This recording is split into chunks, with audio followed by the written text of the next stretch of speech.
Hi உறவுகளே, எல்லோரும் எப்படி இருக்கீங்க? நான் நல்லா இருக்கேன்.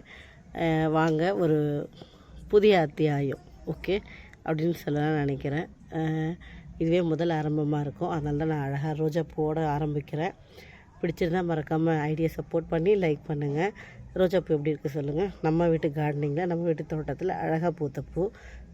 இந்த பூவை பிடிச்சவங்களாம் ரெட் ஹார்ட் போட்டு லைக் பண்ணுங்கள். பூவை பிடிக்காதவங்க கண்டிப்பாக இருக்க மாட்டீங்கன்னு நம்பிக்கை இருக்குது. பிடிக்காதவங்க பிளாக் ஹார்ட்டையும் போட்டுருங்க. ஆனால் லைக்கை போட மறக்கவே மறக்காதீங்க. சின்ன சின்ன டிப்ஸோட இனிமேல் நம்மளுடைய இந்த ஐடியில் போஸ்ட் வரும். மறக்காமல் கார்டனிங் போஸ்ட் தான் இருக்கும். ஸோ லைக் பண்ணுங்கள். நேச்சுரல் போஸ்ட்டாக நான் போட ட்ரை பண்ணிகிட்ருக்கேன். புது அத்தியாயம் ஆதரவு கொடுப்பீங்கன்னு நம்புகிறேன். ஓகேவா, போகலாமா? ஓகே.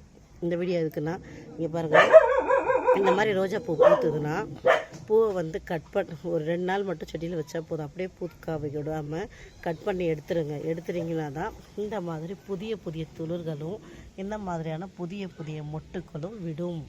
இந்த வீடியோவில் நான் உங்கள் கூட ஷேர் பண்ணிக்க நினச்சது இந்த டிப் தான்.